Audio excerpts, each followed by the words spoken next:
Hello everyone, మన indicator ఏం చెప్తుందనే concept తోటి మనం అయితే డైలీ వీడియో చేయడం జరుగుతుంది. మన వ్యూ అనేది కంప్లీట్గా బ్యాంక్ నిఫ్టీ ఉంటుంది. బ్యాంక్ నిఫ్టీ రేంజ్ 48,730 రేంజ్లో మాత్రం బ్యాంక్ నిఫ్టీ ఉంది. ఇక్కడ మనం చూసుకున్నట్లయితే మనం ఇక్కడ ఇండికేషన్ ఏమి ఇస్తుంది, ఇండికేటర్ ఏం చెప్తుంది దాన్ని ఫాలో అయితే మాత్రం బెటర్ ఆపర్చునిటీ. మనమైతే ఇండికేటర్స్ మాత్రం యాడ్ చేద్దాం. మనమైతే ఫిబొనాచిని మాత్రం ఫాలో అవుతాం. మనం ఫిబొనాచి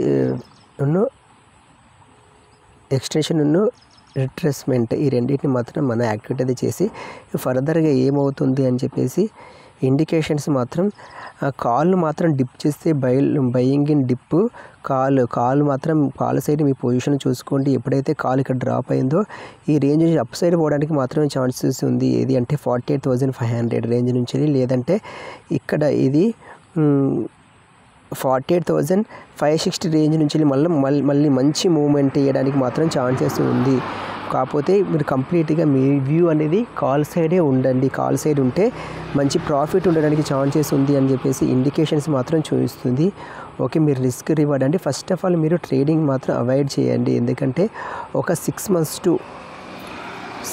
to 1 year కంప్లీట్గా పేపర్ ట్రేడ్ చేసిన తర్వాతనే మీరు ట్రేడింగ్ అనేది స్టార్ట్ చేయండి. 6 months to 1 year కంప్లీట్గా పేపర్ ట్రేడ్ చేయండి, అబ్జర్వేషన్ చేయండి. ఎందుకంటే మార్కెట్ అనేది చాలా వోల్టాలిటీగా ఉంటుంది. మీ మనీ అయితే లాస్ అవ్వడానికి ఛాన్సెస్ ఎక్కువగా ఉంటుంది. ఇంకోటి ఏంటంటే 90% ట్రేడర్స్ ఫెయిల్ అవ్వడానికి ఛాన్సెస్ ఉంది. ఆప్షన్స్లలో 90% పీపుల్స్ ఫెయిల్ అవుతారు. ఎందుకంటే అందు గురించి అని ఎవరైనా ఒకరు నేను ప్రాఫిట్లు ఉన్నా అని చెప్పేసి ఒక్కరైనా కామెంట్ చేయండి. నేను హ్యాపీగా ఫీల్ అవుతాను. మీరు ప్రాఫిట్ ఉన్నట్లయితే అది మీరు ఎవరు కూడా లాస్ అంటే 90% పీపుల్ ఫెయిల్ అవ్వడానికి ఛాన్సెస్ ఉంది.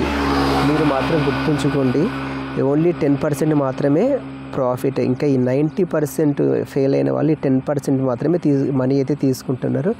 ఇది మాత్రం ఆప్షన్లో జరిగిన విషయం. కాకపోతే మీరు చాలా జాగ్రత్తగా ఉండండి. ఇక్కడ ఇండికేషన్స్ మాత్రం ఏం చెప్తుందంటే బయింగ్ ఇన్ డిప్, దీన్ని ఒకసారి చేసిన తర్వాత రిట్రేస్మెంట్ బయింగ్ ఇన్ డిప్ ఈ రేంజ్కి 49,200కి మార్కెట్ వెళ్ళడానికి ఛాన్సెస్ ఉంది అని చెప్పేసి ఇండికేషన్స్ మాత్రం ఇస్తుంది. నేనైతే 48,437 నుంచి వెళ్ళి 49,203 ఈ రేంజ్ వరకు మార్కెట్ ఉంటుంది అనేది నేనైతే ఎక్స్పెక్ట్ చేస్తున్నాను. ఓకే, ఫర్దర్గా ఇండికేషన్స్ మాత్రం ఈ రకంగా ఉంది. ఓకే, ఫస్ట్ ఆఫ్ ఆల్ మీరైతే ట్రేడింగ్ మాత్రం అవాయిడ్ చేయండి. ఇక్కడ నిఫ్టీలో కూడా మనం నిఫ్టీది కూడా ఒకసారి చూద్దాం. నిఫ్టీ ఏమంటుంది అని చెప్పేసి నిఫ్టీది కూడా చూద్దాం.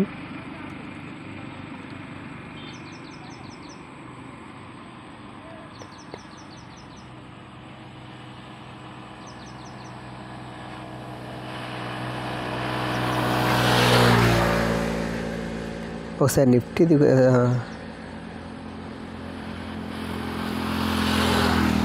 నిఫ్టీలో మాత్రం మంచి మూమెంట్ ఇవ్వడానికి ఛాన్సెస్ ఉంది.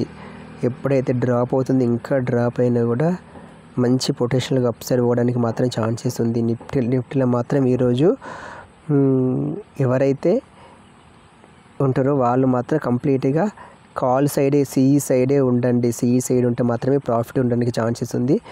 మీరు కనుక పీఈ సైడ్ ఉన్నారనుకో లాస్ అవ్వడానికి మాత్రం ఛాన్సెస్ చాలా వరకు అయితే ఉంది. అందుగురించి ఫస్ట్ ఆఫ్ ఆల్ మీ ట్రేడింగ్ని అవాయిడ్ చేసి 6 months అబ్జర్వేషన్ చేయండి. ఎవరైతే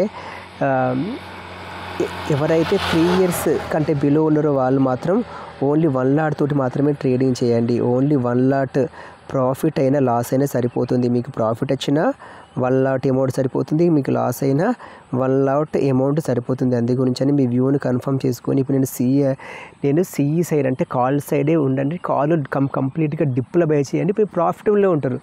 అది ఎందుకంటే ఖచ్చితంగా అది ఎందుకంటే ఇక్కడ ఇండికేషన్ చెప్తుంది. ఇండికేషన్ ఏం చెప్తుందంటే కాల్ ఎవరైతే డిప్లో బై చేస్తారో వాళ్ళు ప్రాఫిట్లో ఉంటారు. మీరు హైలో కాకుండా డిప్లో కాల్ బై చేయండి, ప్రాఫిటబుల్లో ఉంటారు.